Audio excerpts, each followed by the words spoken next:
Hello friends, आज की इस वीडियो में हम देखने वाले हैं पजल और सिटिंग अरेंजमेंट। और ये इसका पार्ट 3 यानी कि भाग 3 है। इसके पहले हम 2 भाग देख चुके हैं, पहला पार्ट और दूसरा पार्ट, जिसमें हमने पजल और सिटिंग अरेंजमेंट के क्वेश्चंस को देखा है और जाना है कि कैसे पजल और सिटिंग अरेंजमेंट के क्वेश्चंस को स्टार्ट करते हैं, बेस्ट अप्रोच क्या होना चाहिए किसी भी पजल और किसी भी सिटिंग अरेंजमेंट के क्वेश्चंस को करने का। तो चलिए दोस्तों, पढ़ना शुरू करते हैं।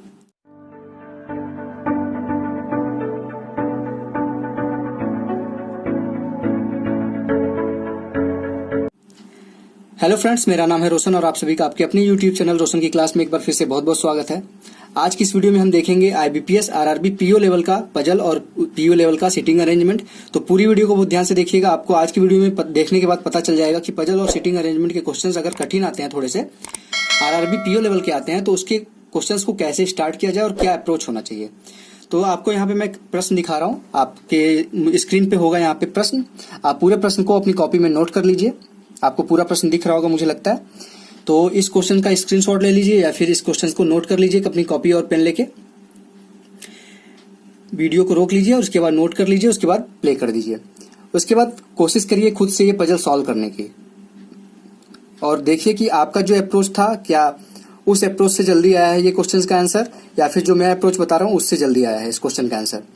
तो चलिए दोस्तों, अब क्वेश्चन को ऊपर करता हूँ। अब इसको सॉल्व कैसे करना है ये दिखाता हूँ आपको।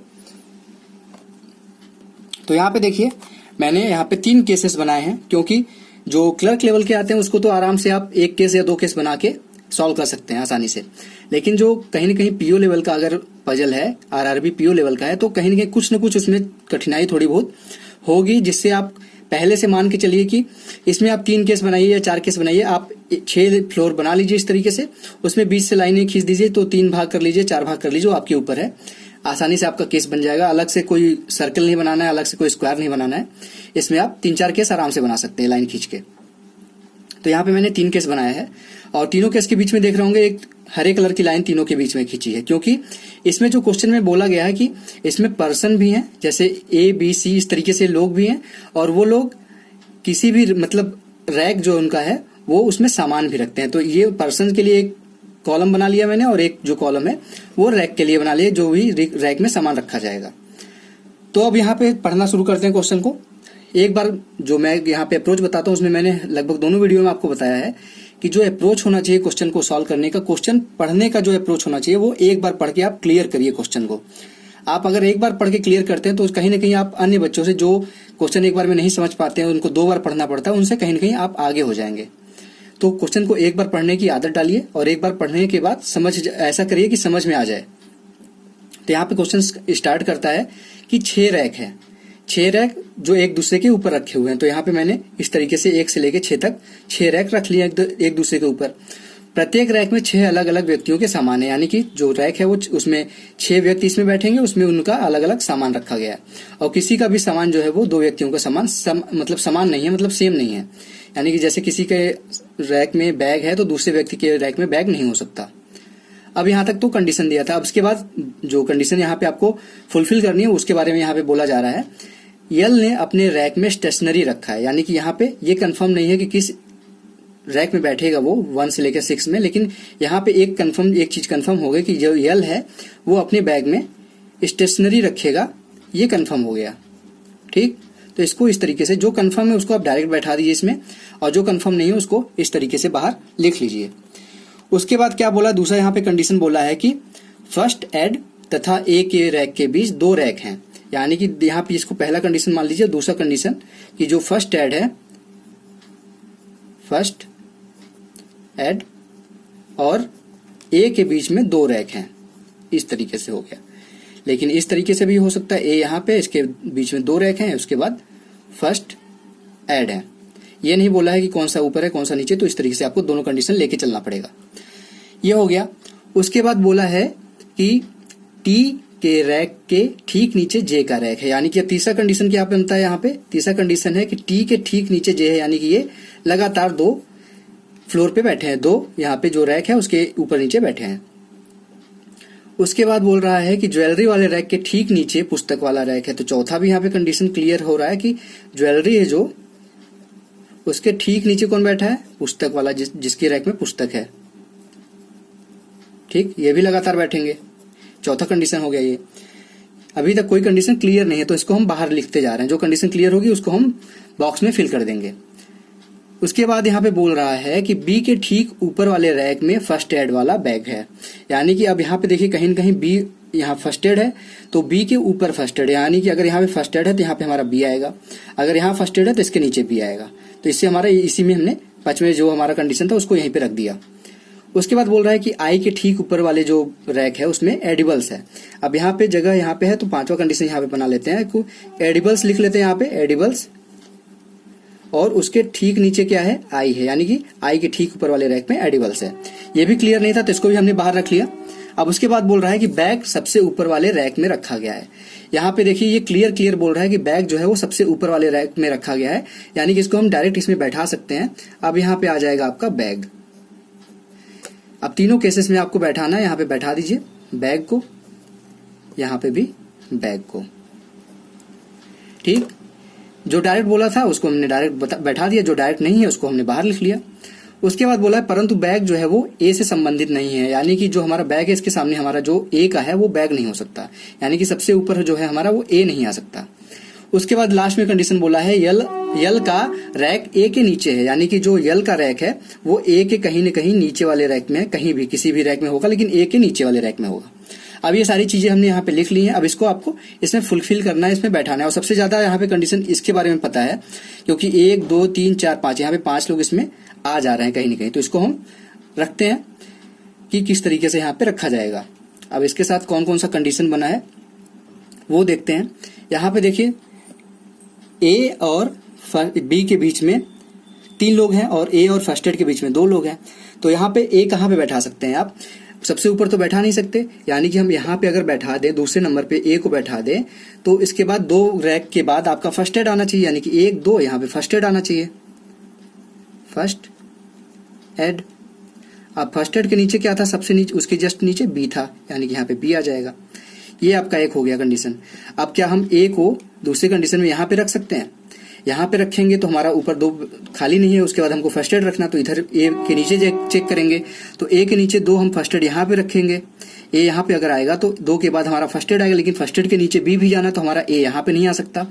उसके बाद ए यहाँ पे भी नहीं आ सकता, क्योंकि हमारा फर्स्ट एड के नीचे वही कंडीशन है। अगर यहाँ पे हम रखें तो यहाँ पे अगर रखेंगे तो हमारा 2 के बाद फर्स्ट एड यहाँ पे नहीं आ सकता, क्योंकि यहाँ पे बैग है, तो यहाँ पे नहीं, यहाँ पे रख चुके हैं, यहाँ पे नहीं आ सकता, यहाँ पे नहीं आ सकता। यहाँ पे रख के देखें क्या यहाँ पे ए आ सकता है?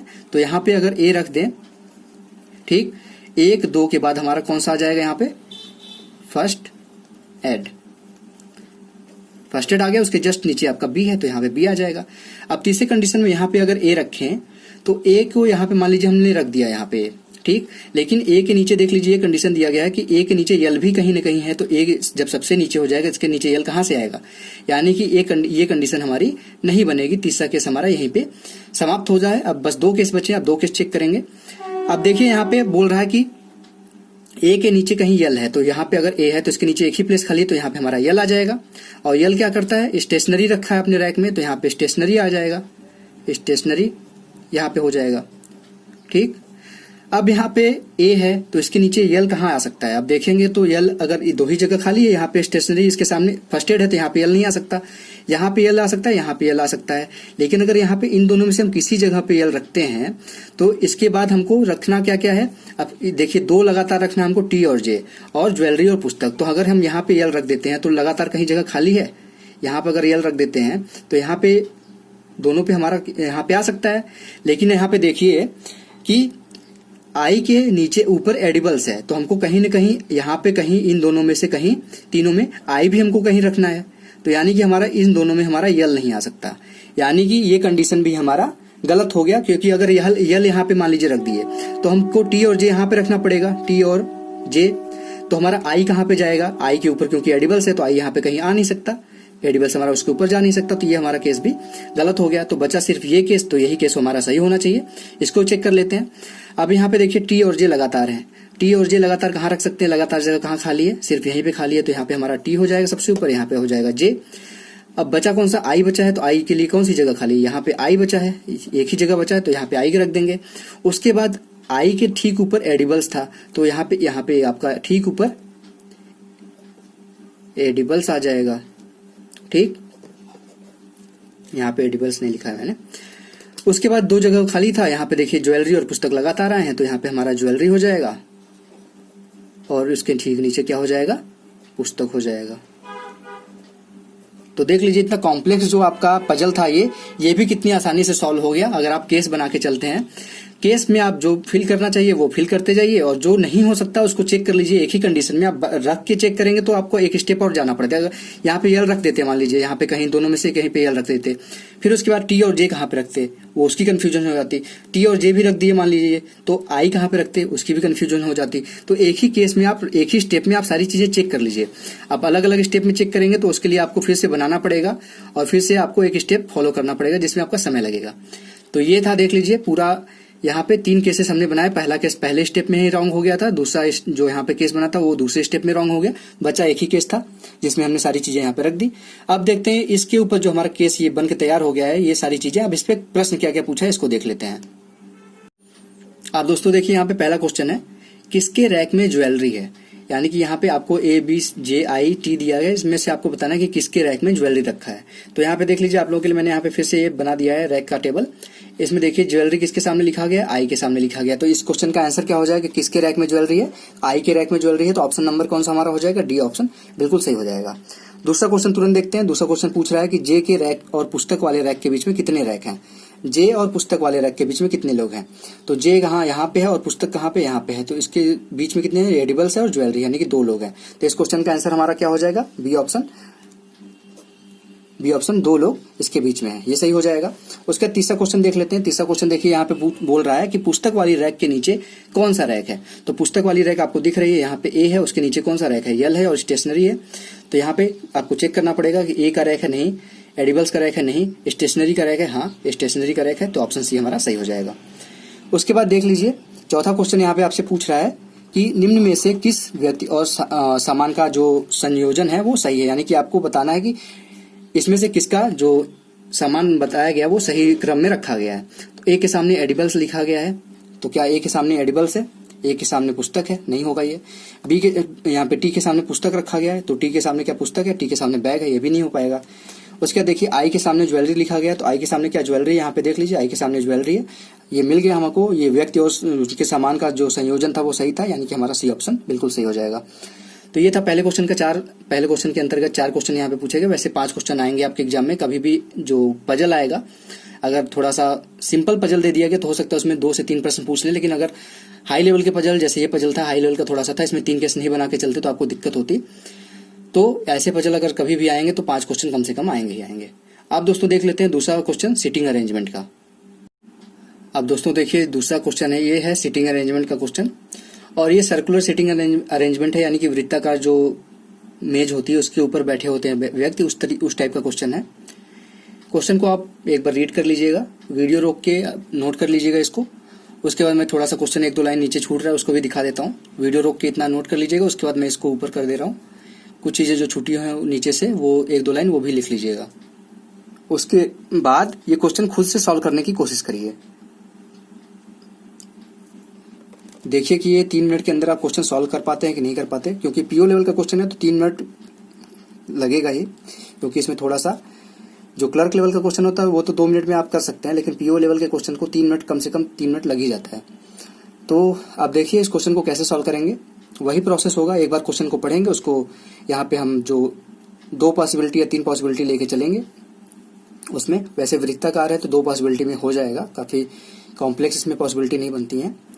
तो यहाँ पे देखिए अब इस क्वेश्चन को आपको नोट कर लिया होगा आपने। अब इस क्वेश्चन को मैं ऊपर करता हूँ। अब यहाँ पे देखिए मैं 2 पॉसिबिलिटी आपके सामने रखा हूँ, 2 वृत्त बना लिया मैंने। यहाँ पे केस 1 और केस 2 इसका नाम रख दिया है। अब इस पे ही सारी चीजें यहाँ पे हम जो डायरेक्ट दिया होगा यहाँ पे इन्फॉर्मेशन वो डायरेक्ट फिल करेंगे, जो डायरेक्ट नहीं दिया गया होगा उसको साइड में लिख देंगे। अब यहाँ पे बोल रहा है क्वेश्चन में कि कुछ व्यक्ति वृत्ताकार मेज पर चारों ओर बैठे हैं और उनका जो मुख है वो बाहर की ओर देख रहा है। तो यानी कि जब यहाँ पे जैसे ये वृत्ताकार है तो यहाँ से अगर कोई व्यक्ति यहाँ पे बैठा है तो वो बाहर की तरफ देख रहा है। तो जब बाहर की तरफ देखेगा इस तरफ, तो ये इसका क्या हो जाएगा, कौन सा डायरेक्शन हो जाएगा, ये हो जाएगा इसका राइट हैंड साइड यानी कि दाएं हो जाएगा, और ये इसका कौन सा साइड हो जाएगा, बाएं। ठीक, ये चीज बस ध्यान दीजिएगा। जब अंदर की तरफ व्यक्ति देखता है तो ये उसका दाएं होता है और ये इसका बाएं होता है, लेकिन जस्ट जब बाहर की तरफ देखेगा तो जस्ट उसका उल्टा हो जाएगा।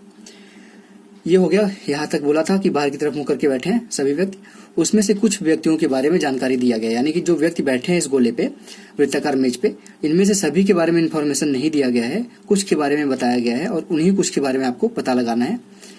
उसके बाद बोल रहा है कि इस जो मेज पे है वो जो अधिक से अधिक जो व्यक्ति बैठे वो 20 से ज्यादा नहीं बैठे हैं, 20 से कम व्यक्ति बैठे हैं वृत्ताकार मेज पे। और इसमें एक कंडीशन और यहाँ पे बोला है कि 2 व्यक्ति जो है जिसके बारे में हमको जानकारी प्राप्त है वो 2 व्यक्ति साथ में नहीं बैठेंगे, यानी कि जिसके बारे में डिटेल हम यहाँ पे पता हमको है दिया गया क्वेश्चन में, वो व्यक्ति एक दूसरे के साथ में नहीं बैठेंगे। ये सारी चीजें कंडीशन थी। अब इसके बाद जो कंडीशन आपको रखना है इस क्वेश्चन में उसके बारे में बताया गया है कि यस और टी के बीच में 4 व्यक्ति बैठे हैं। यहाँ पे यस और टी के बीच में बोल दिया गया डायरेक्ट कि 4 व्यक्ति बैठे हैं, तो हम यहाँ पे रखते हैं। यहाँ पे जैसे इसको माना तो इसको हम यस मान लेते हैं। इसके बीच में 4 व्यक्ति बैठाना है, 1 2 3 और 4। यहाँ पे क्या आ जाएगा, टी आ जाएगा। अब ये तो बताया नहीं है कि यस के बाएं टी बैठा है या फिर यस के दाएं टी बैठा है, तो इसको इसी तरीके से हम इसको यहाँ पे टी मान लेते हैं और यहाँ पे 1 2 3 4 और यहाँ पे यस आ जाएगा। 2 कंडीशन बन सकती है, यस दाएं बैठ सकता है या फिर यस बाएं बैठ सकता है, तो यही 2 कंडीशन बनेगी। दोनों के बीच में 4 व्यक्ति था तो दोनों के कंडीशन में केस 1 केस 2 में 4 व्यक्ति बैठा दिया। उसके बाद बोल रहा है कि टी डब्ल्यू के बीच में 1 व्यक्ति बैठा है। यहाँ पे अब ये तो पता नहीं है कि यहाँ पे बैठाएंगे डब्ल्यू को, क्योंकि टी और डब्ल्यू के बीच में 1 व्यक्ति बैठा है, यानी कि यहाँ पे कोई नहीं बैठेगा, यहाँ पे डब्ल्यू बैठेगा। या फिर इस साइड भी तो हो सकता है कि 1 व्यक्ति छोड़ के डब्ल्यू बैठे। उसी तरीके से इसमें यहाँ पे ब्लैंक छोड़ के यहाँ पे डब्ल्यू बैठ सकता है, या फिर यहाँ पे 1 छोड़ के यहाँ पे डब्ल्यू बैठ सकता है। लेकिन ये तो हमको कंफर्म नहीं है कि कहाँ पे डब्ल्यू बैठा है, तो यहाँ पे हम टी और डब्ल्यू के बीच में 1 व्यक्ति बैठा दें। लेकिन ये नहीं पता है हमको कि टी राइट में बैठा है या फिर डब्ल्यू राइट में बैठा है, तो इस तरीके से हो जाएगा। दोनों हम यहाँ पे ऑप्शन लेके चलते हैं कि टी डब्ल्यू के बीच में 1 व्यक्ति बैठा है तो दोनों तरफ यहाँ पे टी आ जाएगा। ठीक, ये हो गया पहला केस जो हमको अभी कंफर्म नहीं है। उसके बाद बोल रहा है कि वी यस और यू के बीच में बैठा है, तो यहाँ पे दूसरा ये कंडीशन है कि जो वी है वो यस और यू के बीच में बैठा है। तो यहाँ पे इस तरीके से बन जाएगा, एक यू इधर भी हो सकता है और यस इधर भी हो सकता है, या फिर यस इधर होगा यू इधर होगा। 2 कंडीशन इसमें भी बनेंगी। उसके बाद देखेंगे तो उसके बाद कह रहा है क्वेश्चन में, जब वी के बाईं ओर से गिना जाता है तो वी और यक्स के बीच में 3 से अधिक व्यक्ति बैठते हैं। यानी कि जब वी के लेफ्ट हैंड साइड से गिने, बाएं साइड से गिने, तो वी और यक्स के बीच में 3 से ज्यादा व्यक्ति बैठे हैं, यानी कि 3+ यहाँ पे लिख लेते हैं। ठीक है, 3+ मतलब 3 से ज्यादा व्यक्ति बैठेंगे इसके बीच में। उसके बाद बोल रहा है कि यू और डब्ल्यू के बीच में 4 व्यक्ति बैठे हैं। यू, अब ये भी नहीं पता कि यू किधर है और डब्ल्यू किधर है, लेकिन इनके बीच में ये पता है कि 4 व्यक्ति बैठे हैं, तो 4 व्यक्ति ऐसे बैठा लेंगे, 1 2 3 4 यू। ये दोनों तरह से बैठ सकते हैं, क्योंकि ये भी नहीं पता कि हमको कौन लेफ्ट में बैठा है, कौन दाएं बैठा है, कौन बाएं बैठा है। अब इसके बाद बोला है कि यक्स टी के दाएं तीसरे स्थान पर बैठा है, यानी कि ये चीज क्लियर देख लीजिए, यहाँ पे बोल दिया गया है कि यक्स जो है वो टी के दाएं तीसरे स्थान पर बैठा है। यानी कि टी का दायां कौन सा होगा, अभी मैंने बताया था कि इस साइड होगा, तो दाएं तीसरे स्थान पर 1 2 और 3 यहाँ पे कौन बैठा है, यक्स बैठा है। यहाँ से दायां कौन सा हो जाएगा, 1 2 और 3, यहाँ पे यक्स आ जाएगा। ठीक, इसके बाद बोला है डब्ल्यू और यू दोनों है जो वो टी के बाईं ओर बैठे हैं। तो यहाँ पे इस चीज से हमको ये कंफर्म हो गया कि टी के बायां कौन सा होगा, ये दायां होगा टी का, क्योंकि अभी दाएं तीसरे स्थान पर यक्स बैठा है।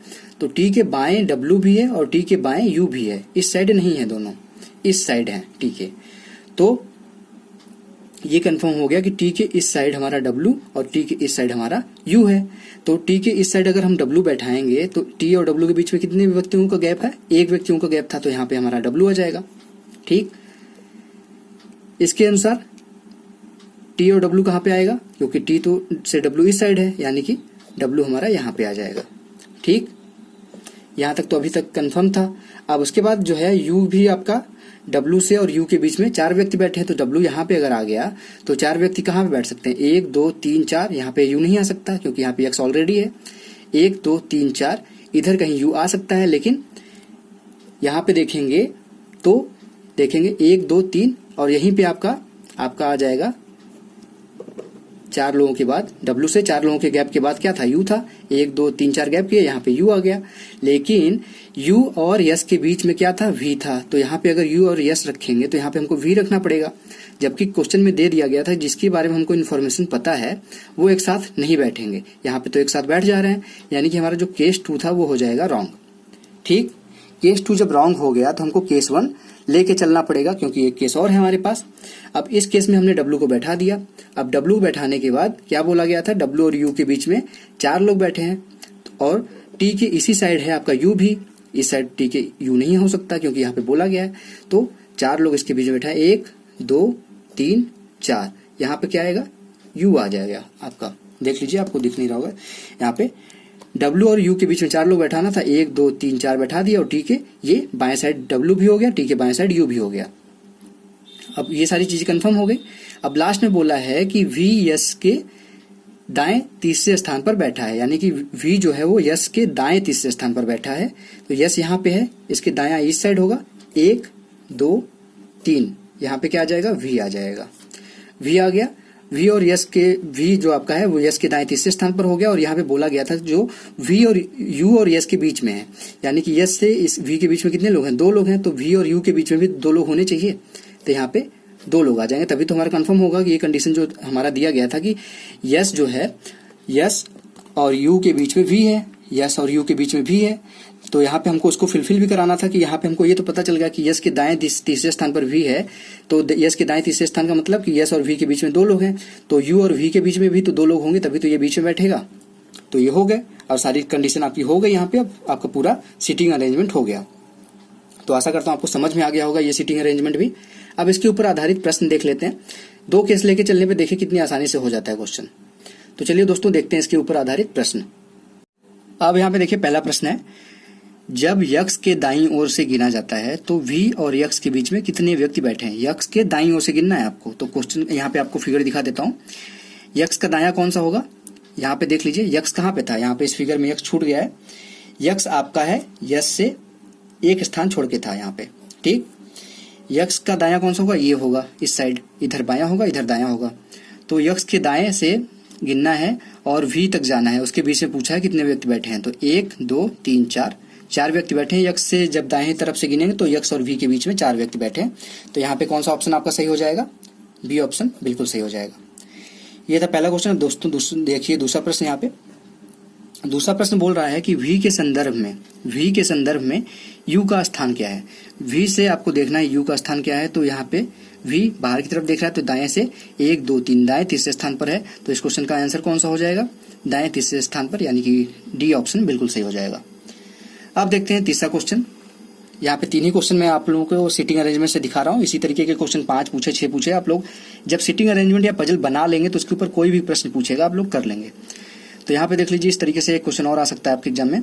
यदि A U के दाएं दूसरे स्थान पर बैठे, यानी कि अब यहाँ पे A के बारे में पता नहीं है, लेकिन आपको यहाँ पे बता रहा है क्वेश्चन में कि A U के दाएं दूसरे स्थान पर बैठाना है। तो यहाँ पे U है, दाएं कौन सा होगा, ये होगा, यहाँ पे दूसरे स्थान पर A आ जाएगा। ठीक, यही बोला है कि जब A U के दाएं दूसरे स्थान पर बैठे तो यस के बाईं ओर से गिना जाता है तो A और यस के बीच में कितने व्यक्ति बैठे हैं। तो यक्स A यहाँ पे बैठा दिए हम क्वेश्चन में, देख लीजिए A यहाँ पे बैठा दिए U के दाएं दूसरे स्थान पर। अब यहाँ पे पूछ रहा है कि जब यस से गिना जाए बाएं की तरफ बढ़ते हुए, तो इस तरफ से गिना जाए, मतलब यस का बायां इधर ही होगा। तो यस के बाएं गिना जाए तो यस और A के बीच में कितने व्यक्ति बैठे हैं, 1 2 3 4 5 6 7 8 9। तो ये हमको पता चल गया कि A और यस के बीच में 9 व्यक्ति बैठे हैं। तो हमारा ऑप्शन कौन सा हो जाएगा, C ऑप्शन बिल्कुल सही हो जाएगा। 9 व्यक्ति A और यस के बीच में बैठे हैं। तो ये था आज का, यहाँ पे आज की वीडियो। आज के 2 क्वेश्चन आप लोगों को आशा करता हूँ समझ में आ गया होगा। एक सर्कुलर सीटिंग अरेंजमेंट है और एक पजल था जो कि फ्लोर बेस्ड, एक कह सकते हैं कि फ्लोर बेस्ड पजल था। यहाँ पे रैक दे दिया गया था उसका नाम, लेकिन एक तरीके से वो फ्लोर ही होता है। फ्लोर को आप चाहे जितना भी पॉसिबिलिटी बना के कर सकते हैं, और सबसे जो ईजिली हो जाता है वो सर्कुलर हो जाता है अगर डायरेक्शन एक ही तरफ दे दिया गया है। अगर आउटवर्ड दे दिया गया, यानी कि बाहर की ओर दे दिया गया, या फिर इनवर्ड दे दिया गया, अंदर की ओर देख रहे हैं, अगर इस तरीके के क्वेश्चन आ गए हैं तो आप उस क्वेश्चन को जरूर अटेम्प्ट करिए। वो होने के चांसेस उसके बहुत ज़्यादा होते हैं। जब इसी में आपका इनवर्ड आउटवर्ड दोनों कर देता है कि कुछ व्यक्ति बाहर की तरफ देख रहे हैं, कुछ व्यक्ति अंदर की तरफ देख रहे हैं, तब थोड़ा सा वो कॉम्प्लेक्स हो जाता है। लेकिन आरआरबी के एग्जाम में आपको उतना कॉम्प्लेक्स क्वेश्चन नहीं आएगा। अगर आएगा भी तो एक आध क्वेश्चन होगा PO लेवल का, जिसको आप प्रैक्टिस करके जाएंगे तो आराम से कर लेंगे। अब आने वाली वीडियोज में मैं उस टाइप के क्वेश्चन भी आपको दिखाऊंगा। तो दोस्तों, अगर आप लोगों को आज की वीडियो पसंद आई हो तो प्लीज़ इस वीडियो को लाइक कर दीजिएगा। अगर आज की वीडियो देखने के बाद आपने कुछ सीखा है, सीटिंग अरेंजमेंट और पजल देख के आपने कुछ सीखा है, कोई अप्रोच सीखा है, तो जरूर इस वीडियो को लाइक करिए। और अगर अभी तक आपने रोशन की क्लास यूट्यूब चैनल को सब्सक्राइब नहीं किया तो प्लीज़ नीचे लाल कलर का सब्सक्राइब बटन होगा, उस पर क्लिक करके सब्सक्राइब कर लीजिए और साथ ही साथ बेल आइकन पर क्लिक कर लीजिए। तो दोस्तों, मिलते हैं नेक्स्ट वीडियो में, तब तक के लिए आप लोगों का बहुत बहुत धन्यवाद। जय हिंद, वंदे मातरम।